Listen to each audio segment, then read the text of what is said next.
SaySo Radio, SaySo Radio. What you say, who the hottest on the airwaves? SaySo Radio, shutting down the hearsay. Who provided the hottest topics on the streets? Got the market talking about it from the DM to the V. Pass the matrix round the table like a hot potato. Step to the mic and don't let it go. What you say so? And give the credit where it's due. WLVS, ha, nothing but the truth. SaySo Radio, SaySo Radio, with Andre.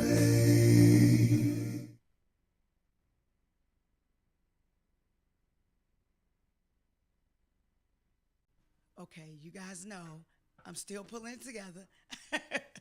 Welcome to SaySo Radio with Andre Harris and friends.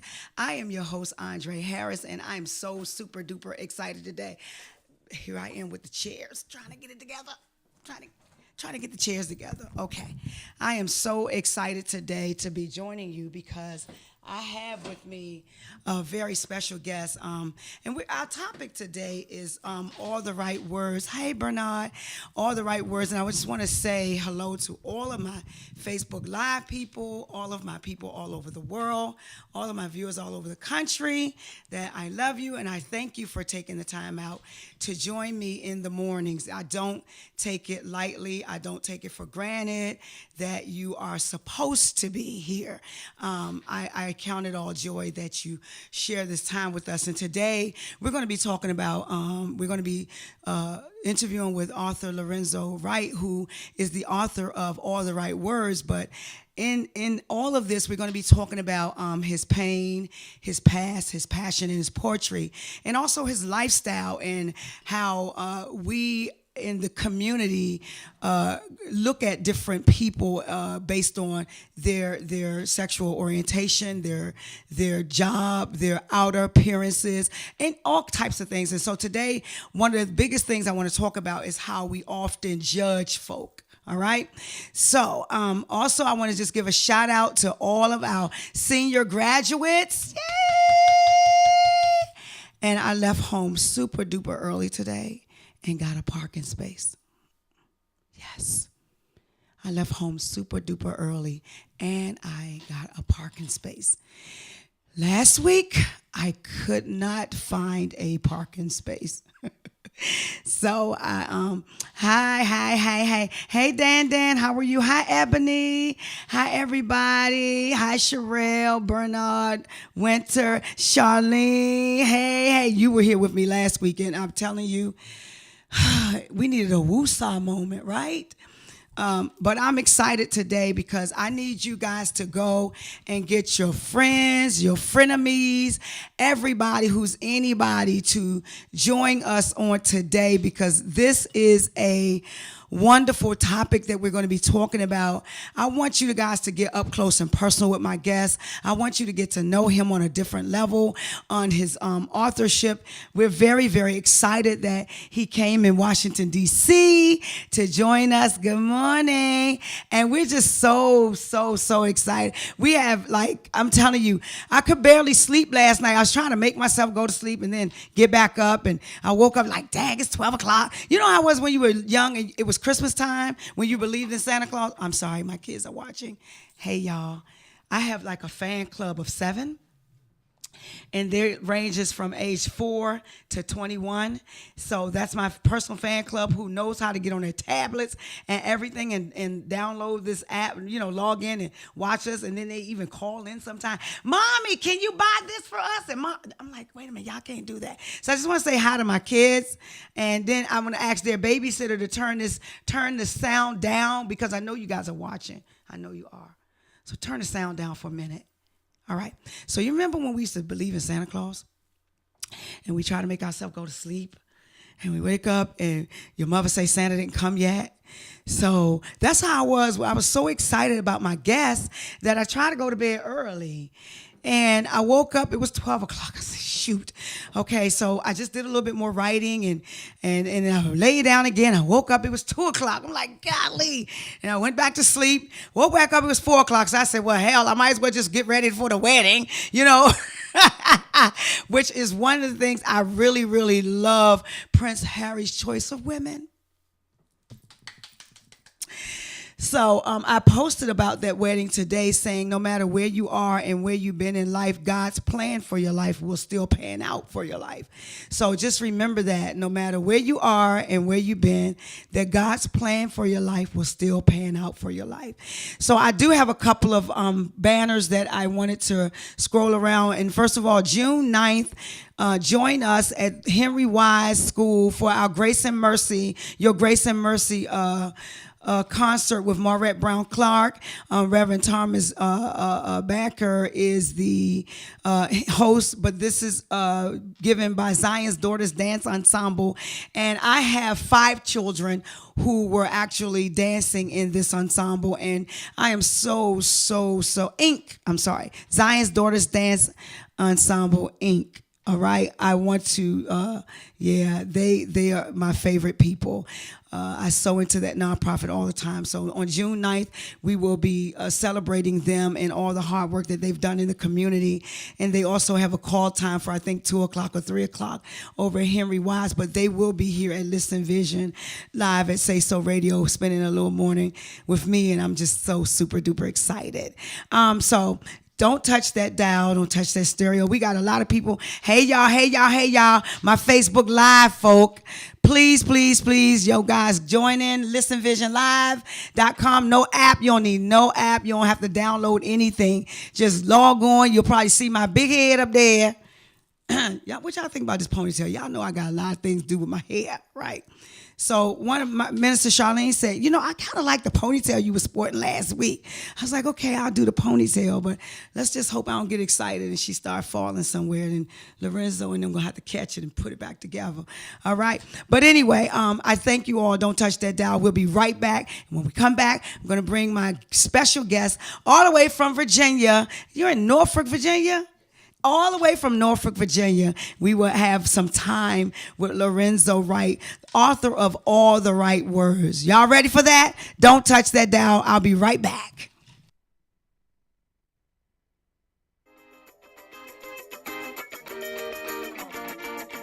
SaySo Radio, SaySo Radio. What you say, who the hottest on the airwaves? SaySo Radio, shutting down the hearsay. Who provided the hottest topics on the streets? Got the market talking about it from the DM to the V. Pass the matrix round the table like a hot potato. Step to the mic and don't let it go. Wait till you say so. You give the credit where it's due. WLVS, nothing but the truth. SaySo Radio, SaySo Radio, with Andre.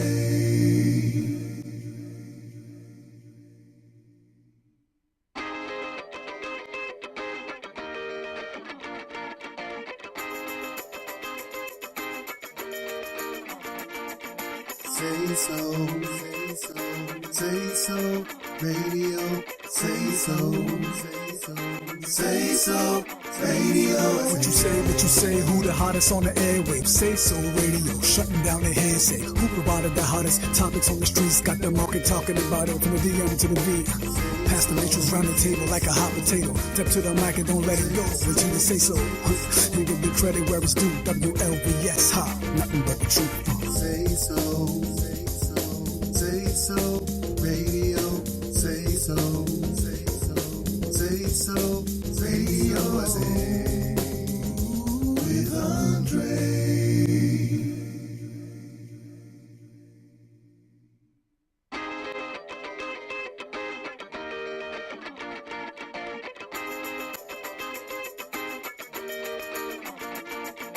SaySo Radio, SaySo Radio. What you say, who the hottest on the airwaves? SaySo Radio, shutting down the hearsay. Who provided the hottest topics on the streets? Got the market talking about it from the DM to the V. Pass the matrix round the table like a hot potato. Step to the mic and don't let it go. Wait till you say so. You give the credit where it's due. WLVS, nothing but the truth. SaySo Radio, SaySo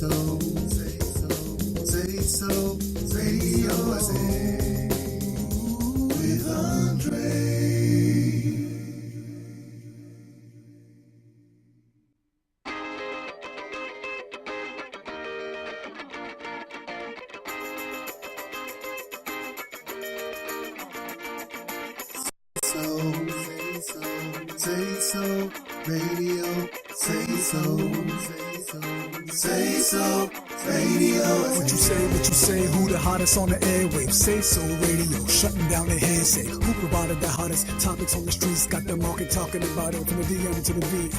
Pass the matrix round the table like a hot potato. Step to the mic and don't let it go. What you say so? You give the credit where it's due. WLVS, ha, nothing but the truth. SaySo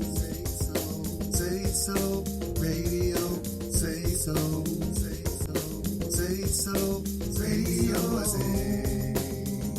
With Andre.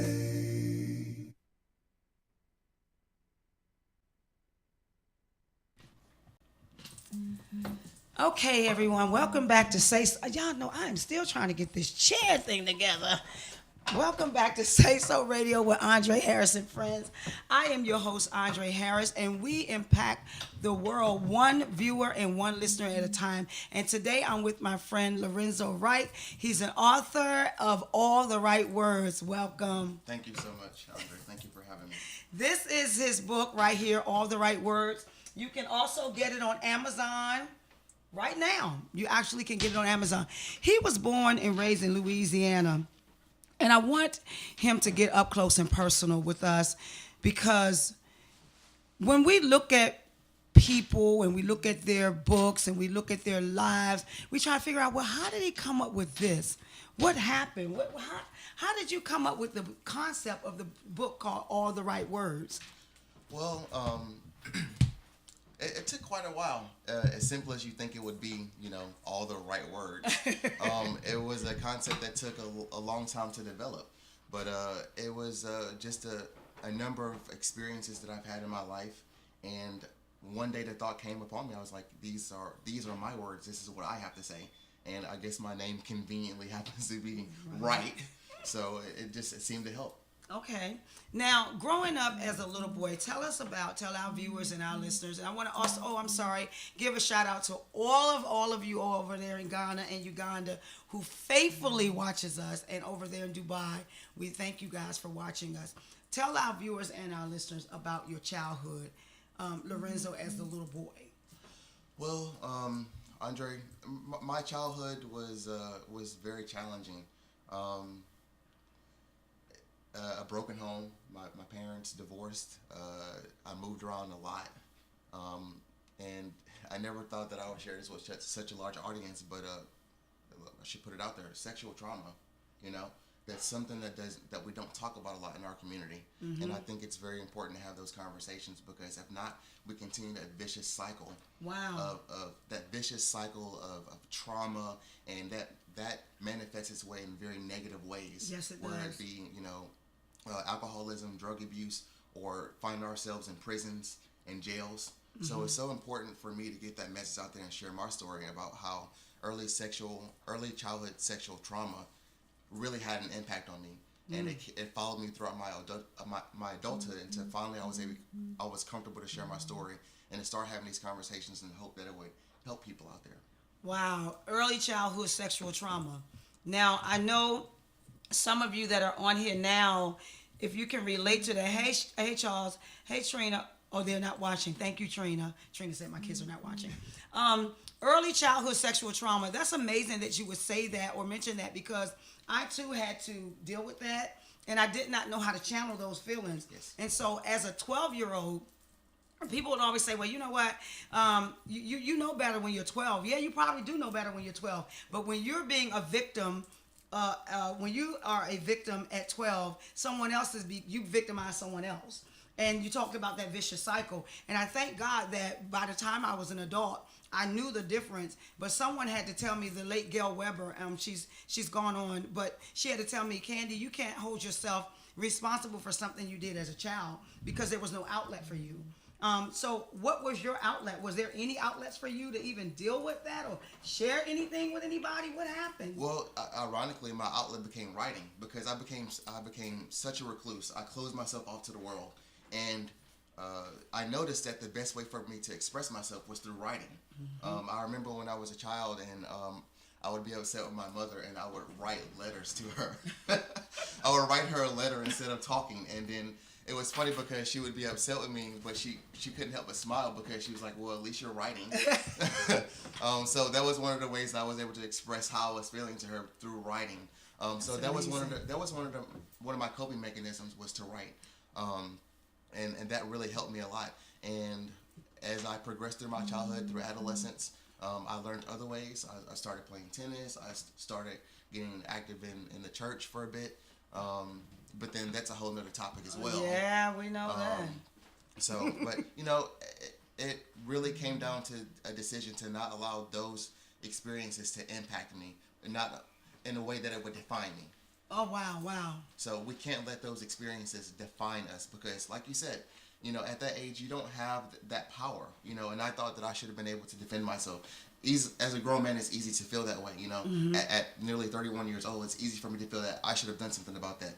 But you have to put that into context and know that, hey, I was 6 years old when it happened. What could I have possibly done? I was overpowered by someone who was much larger than me, much stronger than me. And when I thought about it in those terms, it helped me to get through it much better. So after high school, you after graduating high school, you went into the military, and from that point, you started working with LGBT volunteering and things like that. So let's fast forward the military. How did that work out for you? You mean in reference to?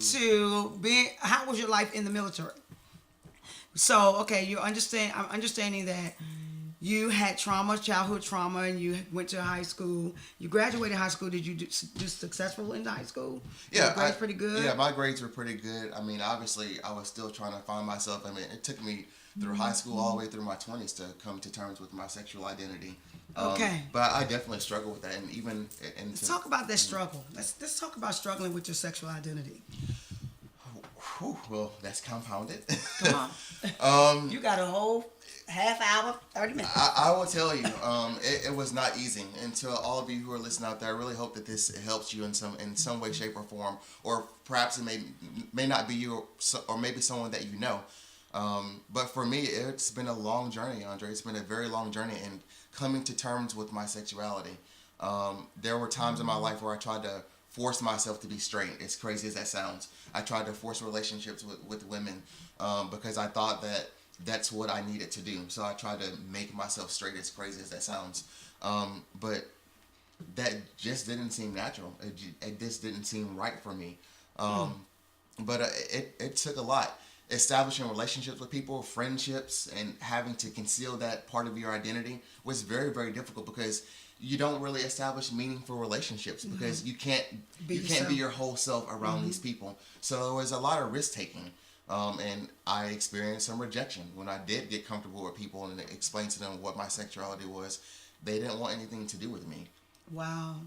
So how did that make you feel, that rejection piece? How did that make you feel on the inside? It made me feel largely like there was something wrong with me. Like I wasn't valued. Like I was less of a human being. Like I was a leper or something. Like that's largely how I can explain how it made me feel. Is that I didn't feel wanted. I didn't love myself. I didn't feel like I was capable of being loved in so many instances in my life. Someone on here says, thank you for sharing. Everyone needs love. Thank you, Charlene. Talk about your book, All the Right Words. And I know Infinity Publications, and I'm a part of Infinity Publications, helped to publish that book. And I remember telling Winter, I don't want to read any of it until it's done. She kept saying, but Andre, I'm telling you, you have got to. I was like, no, I need it to be finished because we will never finish getting that man's book done if we keep peeking in his stuff. Right? Hey, Ty, love you.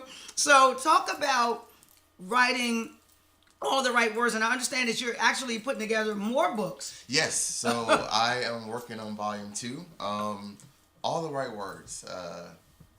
It covers such a large span of my life. It covers me coming to terms with my sexuality and finally being able to accept myself and love myself for who I am. That I do not believe that I'm any less than any other human being.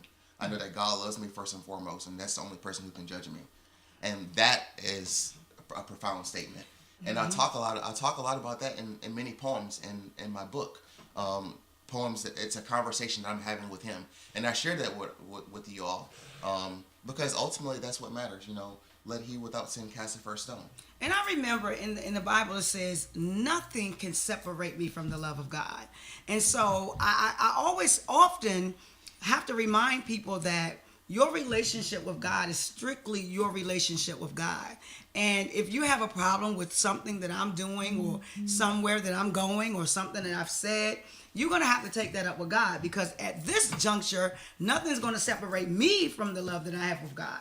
And let me tell you the reason why is because just like you shared, the childhood trauma, the things that we had to overcome. No man could help me overcome that. Hey, Alejandro. Hey, Felicia. Hey, y'all. No man could help me overcome that. It had to be, I had to develop some type of trust or relationship with God and be okay with the skin that I was in.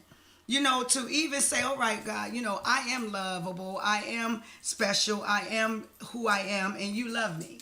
That's the only person that can provide that for you. I mean, because you will find yourself disappointed time and time over when you seek that through an immortal being, when you seek that through humans. So you have to bring all your problems before him. And I'm telling you, he has been a profound element in me coming to peace, finding my sense of peace, finally being happy and content with the person that I am, and knowing that I am worthy of being loved. I mean, that agape love, knowing that. And like you said, to your point, everyone's walk is different. You never know what someone is going through or what they have gone through.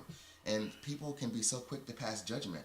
And in those instances, I say, hey, what you should do is you should pray for that person. That's right. That's what I strongly recommend. You never know what someone is going through. Whew, that's funny now. Some of you are watching, that I am a pastor. Yes. And the beautiful thing about it is, I was sharing with you the other night. I said, I remember being in a relationship with a female for years and years and years. And I can remember Hezekiah Walker had this song, Lord, I've sinned, but I still hear you calling my name. And then after a while, I kept trying to figure out, well, why did I even have to go through all of that? At the end of the day, it was God. I heard God clearly tell me so clearly, I took you through that road so that you could have compassion and not condemnation. And when it just hit me like a ton of bricks, like, okay, because there was one point when every time I turned around, I had such a condemning spirit of a lot of things, not just homosexuals, but alcoholics and drug addicts, all the things that I had to go through. The very things that I talked about was the very things that I had to be delivered from. And so now I have so much compassion and so much empathy in my heart for those who people are condemning. And the reason why is because I've actually walked in those shoes. And sometimes, unless you walk in somebody's shoes, unless you know their story, unless you know where they've been, you don't have a clue of where they're going. Keep your mouth shut, get on your knees, start beginning to pray for people, because the effective and fervent prayer of the righteous availeth much. So if you're going to pray for me, then get off of me. Yes. You feel what I'm saying? Yes, you don't can't put your mouth on me. You can't keep running your mouth both. about me and then say, oh, but you know what, I'm going to pray for you. Keep your prayers. Amen to that. Amen to that. So we want you to read some of your poetry with us. Hi, Kelly. How are you? Just ordered your book. Can't wait to read your story. Thank you very much. Thank you. Oh, Kelly wrote. Kelly's one of our authors too. Kelly. Yes, that's Kelly. Yes. She and I have corresponded quite a bit. Yes, she did spending time with Jenny. We can't wait. Can't wait. So, and there's also another aspect, if you don't mind, I'd like to talk to you about my book. So it covers a lot. It covers coming to terms with my sexuality. It covers my growing relationship with Christ, and it also covers love. Wow. It covers love, and it covered a period of time where I went through a very traumatic relationship, and it took me a lot of time to recover from that. So you'll notice in the book that there are a lot of poems that talks about love and how I'm pretty much struggling to keep this relationship going. I'm trying everything, but it's not working. And at the conclusion of the book, it talks about my rediscovery. Wow. Of love. Wow. So it talks about how I long for an authentic, organic type of love, and at the conclusion of the book, I finally found that. Wow. We're going to talk about that too, y'all. But listen, I forgot to tell you guys, you can call us in. You can call in at 301-442-1716. But you got to give me a chance to get my engineer to give me the cord to plug us in. I told you guys I was excited. But you can give us a call, 301-442-1716 if you want to talk. And I think I have Angela Foxworth from Atlanta, who's a talk show host. She's going to be joining us in a few minutes.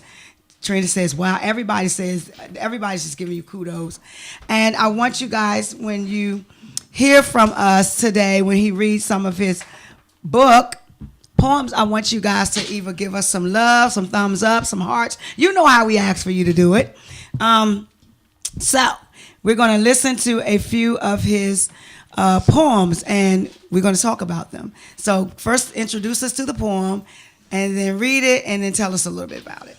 All right. Well, the first poem is my intention for the first poem was to be an attention grabber. I wanted to hook the reader in instantaneously. Okay. So the very first poem in the book is titled "I'm Gay," and I've had some of my friends who bought the book, and they're like, "Wow, this is real. This grabbed my attention from the very first moment." But I'd like to read that one. It's the very first poem in the book, and it's titled "I'm Gay." I'm gay. Is that okay? Will the love you have for me, will it stay? I'm gay. Yes, I love him. I love that man. Do you interpret what I'm saying? Or does ignorance cause you not to understand? I'm gay, so does that make me weird? Am I now something or someone to be feared?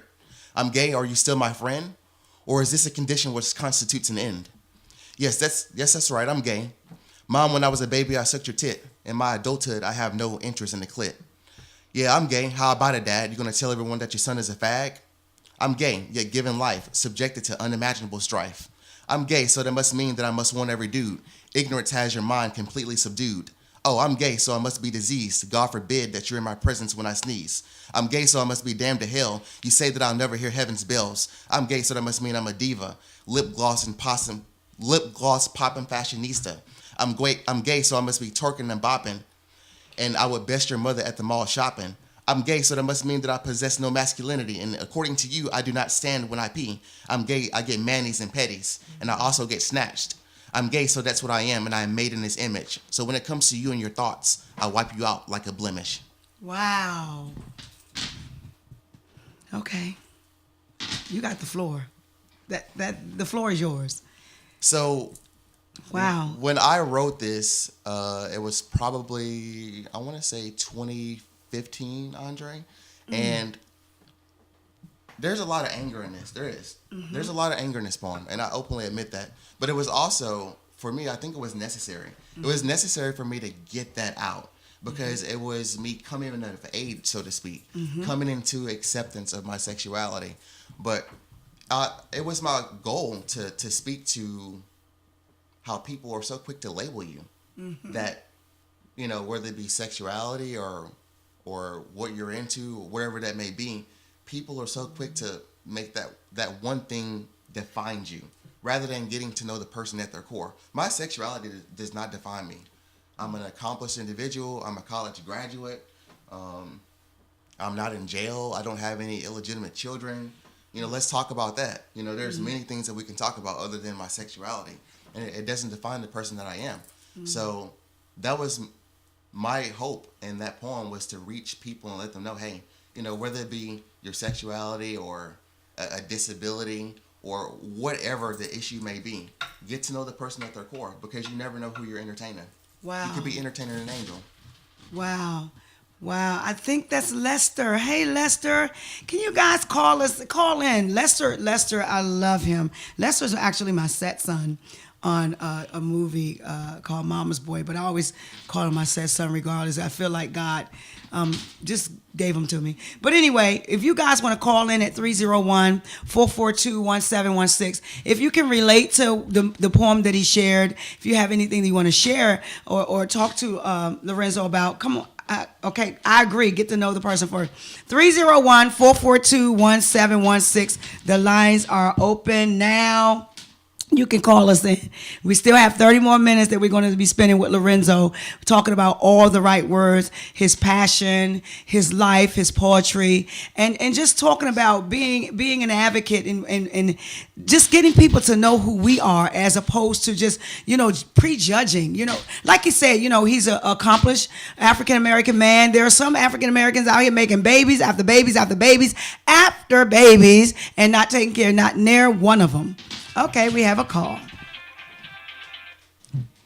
Good morning. Thank you for calling SaySo Radio. Hey, how's it going? How's it going?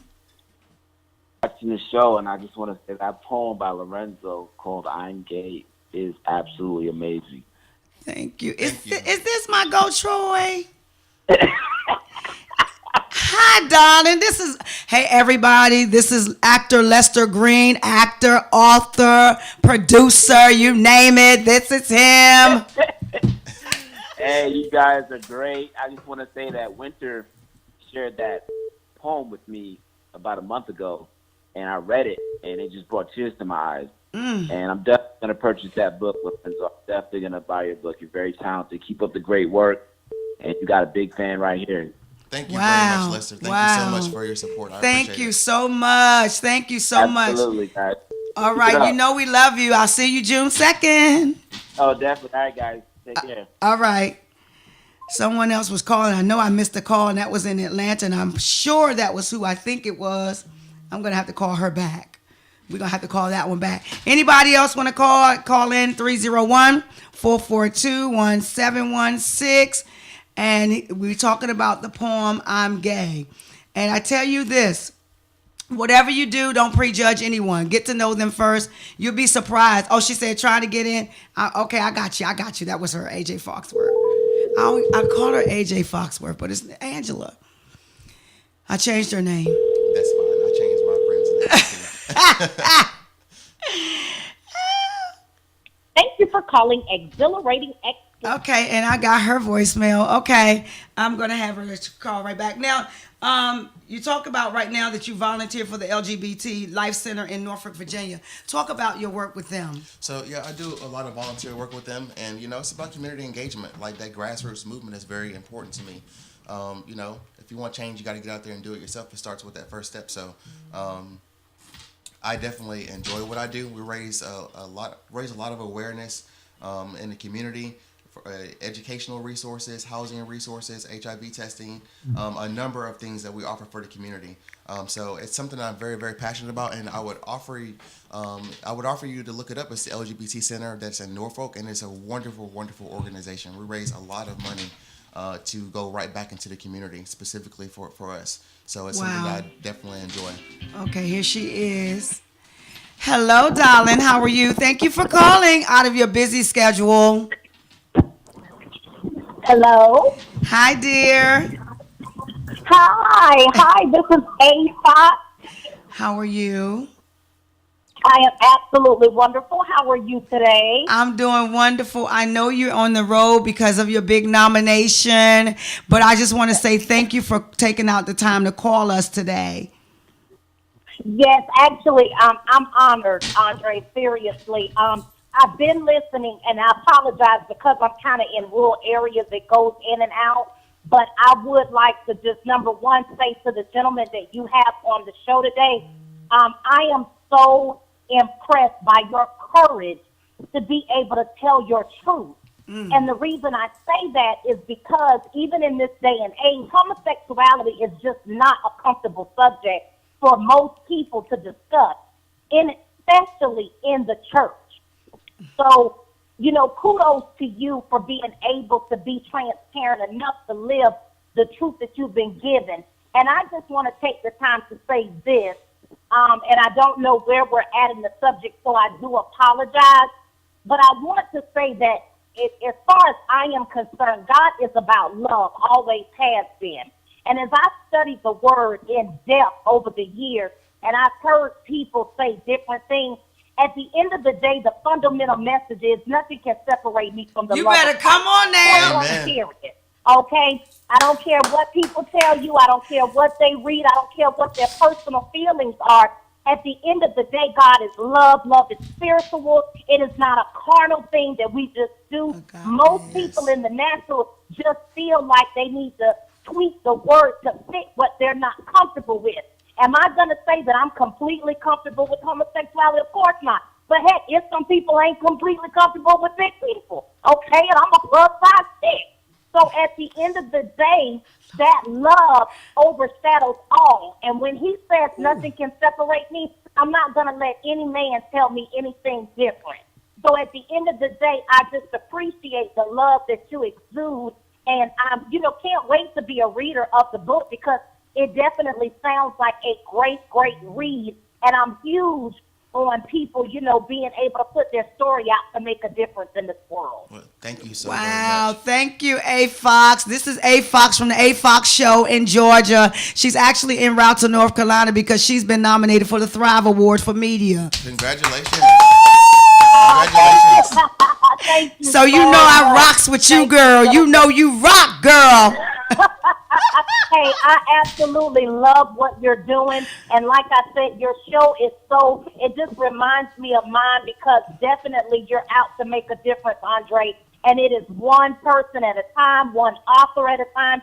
And gentlemen, I tell you what, I'm so excited for you and keep doing what you're doing, okay? Thank you so much, and congratulations to you as well, again. Thank you. Hopefully we'll get an opportunity to connect all together. Listen, I need to come to Washington, D.C. You know you better come to Washington, D.C., honey, and let's do this, all right? But he's in Norfolk, but I'm definitely going to connect you two anyway, regardless. And I love you, and you safe travels, and you go down there and you slay, honey. Thank you so much, darling. You guys have a good one. Thanks for having me. Thank you. All right. So that was I'm Gay, and that was A. Foxworth from A. Fox Show in Georgia. Also, that was Lester Green. He's an actor. He wrote a book called Act Like You Love Yourself, and I'm just telling you, goodness, I'm just so super duper excited today. We're gonna go to another poem. You ready? I am. We're not going to give y'all everything because if we give you everything, then you won't go buy the book. So don't forget to get the book. We're going to go to another poem, and then he's going to tell us about that one. Ready? All right. So I'm going to read a poem titled Incredible. And you know who you are, and you know who this is written for. I can't seem to escape the thought of you, even when I try. I wanted to run away from you when we first met, but I didn't, and I don't know why. I said I wasn't going to get into anything, but I can't escape the joy that you bring. Something as simple as hearing your voice over the telephone or a text from you telling me that you made it home. I know sometimes I may seem crazy, but what you did to me, I don't know what it was, baby. And all that I know is that it's incredible. And all I know is that how you make me feel is unforgettable. Ooh. Initially, all I wanted to do was to be alone. I didn't want anything to do with anyone. I said to myself that I was so done. I said that I was not going to let anyone in, but you unlocked your door with your loving. I didn't know what real love looks like. My cycle of love was to argue and fight. Jesus. And only to do it, and only make up to do it again. I've never been able to so openly express how I feel to someone who cares to listen and know how I truly feel is real. All I can say is that you are incredible, and the mark that you have made on my heart is indelible. Wow, incredible. What you are to me, incredible. I'd like to expound on this poem to all the viewers and to you, Andre. So I went through a 7-year relationship that was very traumatic. Wow. It was very, very traumatic. It did not end very well at all. And then... Look at that smile on his face. Oh, this is love. I went to a party. A friend of mine invited me to a party, and I met this guy, and I didn't want anything to do with him. I was like, "What do you want? Why are you interested in me?" And I'm telling you, there was nothing that I could do to run away from him. And that poem is dedicated to him, and he has been absolutely magnificent. He's accepted all my flaws. I've told him all my vulnerabilities, and he said, "Hey, let's let's do this. Let's Wow. do this together. He says, hey. And I'm telling you, I prayed for this so much. First and foremost, I prayed to find true love, because so often in life we have this concept of what love is. For some people and when I grew up, I also witnessed domestic violence in my home. Oh, me too. Yes. So that also had a lot to do with it. My mother, I saw her through some very wow. traumatic. There's so much more alike than different. Yeah, some traumatic relationships. So if we're not careful, that can set the framework for how we engage in relationships in the future. And again, it's these uncomfortable conversations that we have to have. And I actually wrote a poem about that too in my book. It's called Shelter.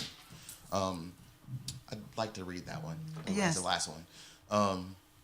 But we have concepts of love, but if we're not really taught what that really is, it can, again, like I said, I'm a true believer that if we're not taught the right way, it can manifest itself in very negative ways.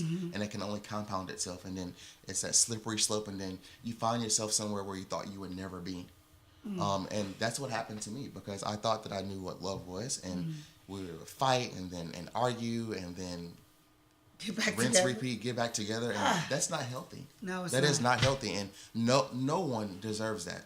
No Now one tell me deserves this: have you ever when you got into your relationship, the one that's more meaningful, and didn't have to argue? Did you think it was strange? I did. Yes. Because normal seemed abnormal, and I was like, "Why are we not fighting?" Like, Yeah, okay, I'm like, yeah. I'm gonna go up. I'm gonna Poke you. I need yeah. to poke you. I need to get a rise out of you. It's crazy. But when it's a mindset is what it is. It's a culture.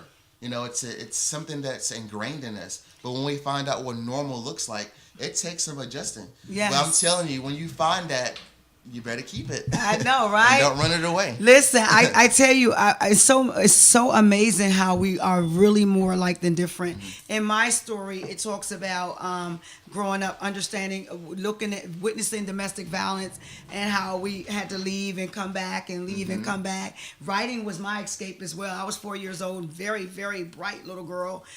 So I was not able to teach my own daughter, who's now 36 almost this year, how to have a healthy relationship.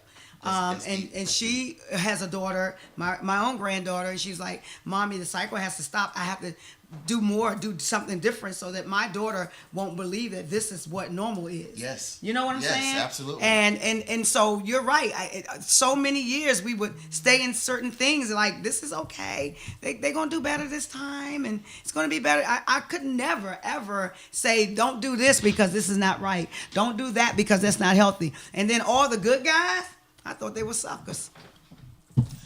I mean, all the good guys, they too weak for me. He wasn't man enough for me, but it wasn't about that. It was just that they knew how to treat somebody. Yes. And I wasn't accustomed to being treated like somebody. Absolutely. You're speaking truth right there.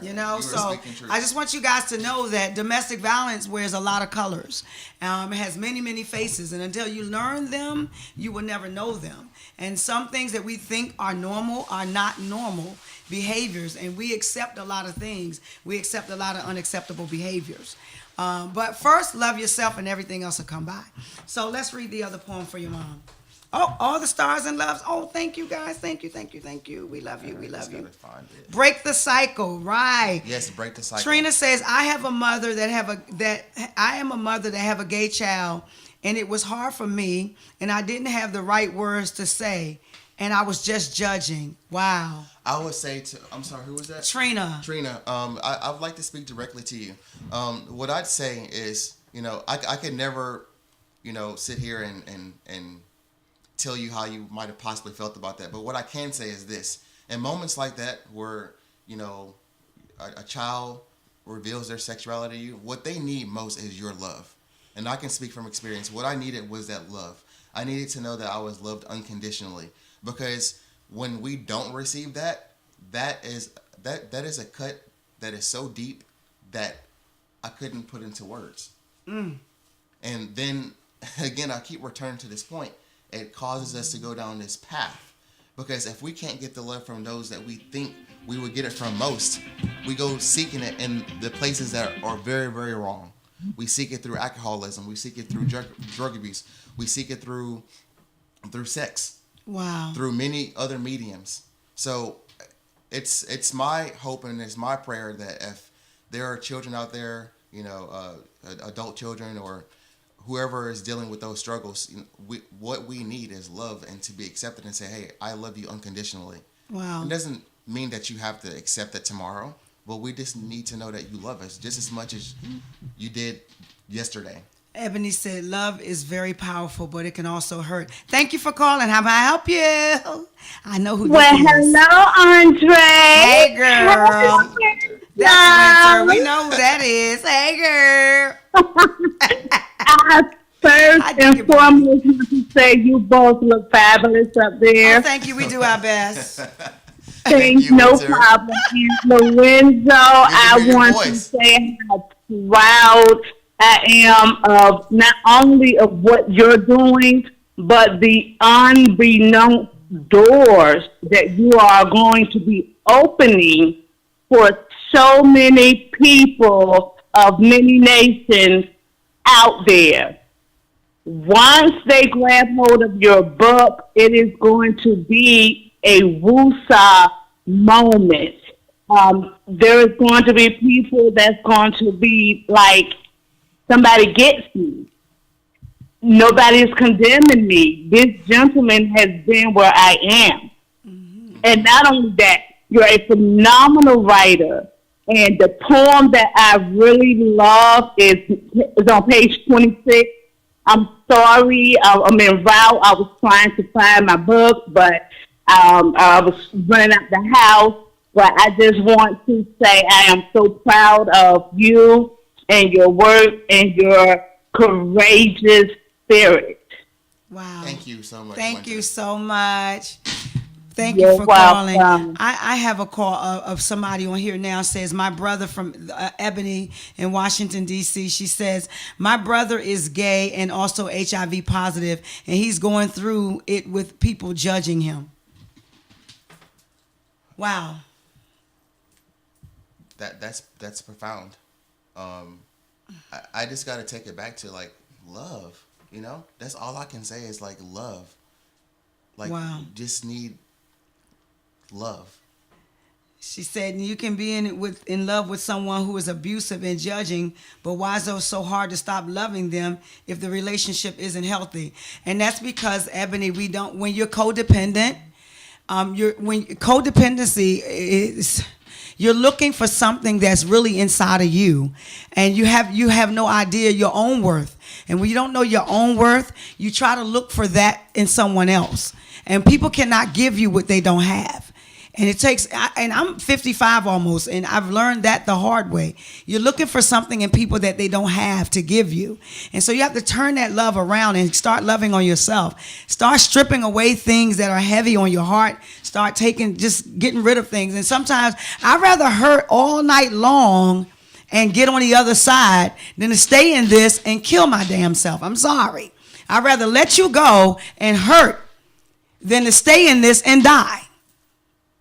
So, what you got to say for that? I did that for almost 7 years. And Andre, you hit on something that was pretty close to the heart, was codependency. In my last relationship, I was very codependent because there were a lot of things that I hadn't addressed within myself. And you have to have that hard look.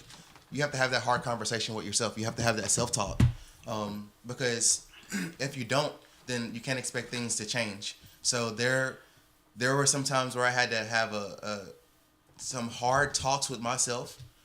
Some many conversations with Christ and ask him to help me to address these things within myself, because I certainly could do it on my own. You get so accustomed to routine things, and just because it's a routine doesn't mean that it's healthy. That's right.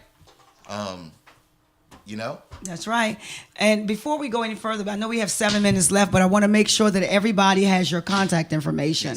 Yes. Make sure you give our viewers your contact information where they can reach you at on Instagram, Facebook, Snapchat, all that stuff. Okay, so on Facebook you can find me Lorenzo, Lorenzo R. Wright, my last name WRIGHT, and then on my IG, I gotta look at my name real quick. It's obscure intrigue underscore intrigue. That's OBSCURE _intrigue. INTRIGUE. So those are the two main platforms that I'm on mostly. Okay, and we have time enough to read one more poem, right? Yes. Yep, we're gonna read one more poem, and then we're gonna be up out of here. All right. I'm going to read Shelter. Quietly she weeps, for it is the only way to fall asleep, hoping it will just all go away. She has 2 kids and she has no job.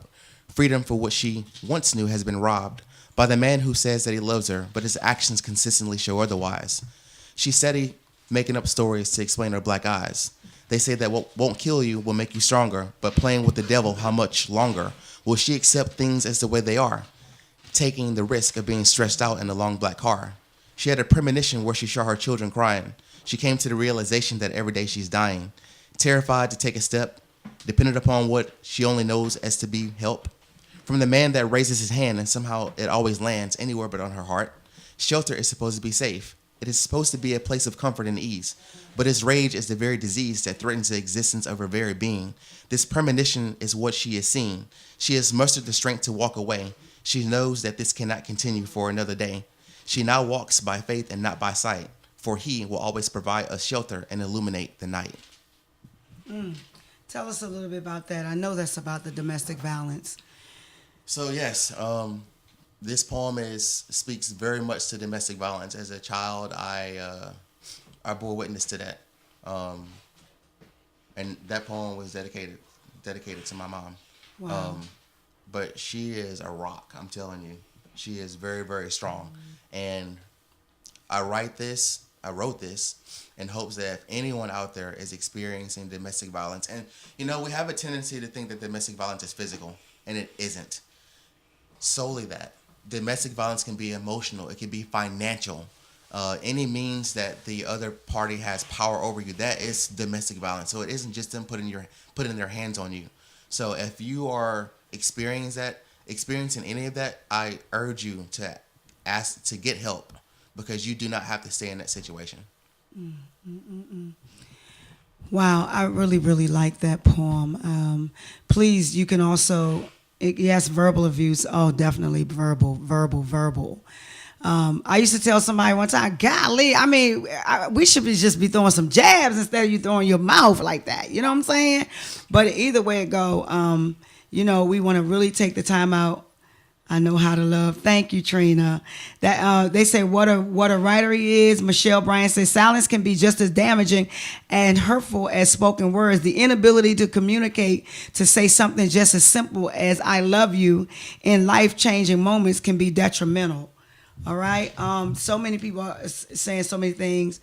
Love covers and hate destroys. Yes. Thank you for having him on. This is definitely real talk needed.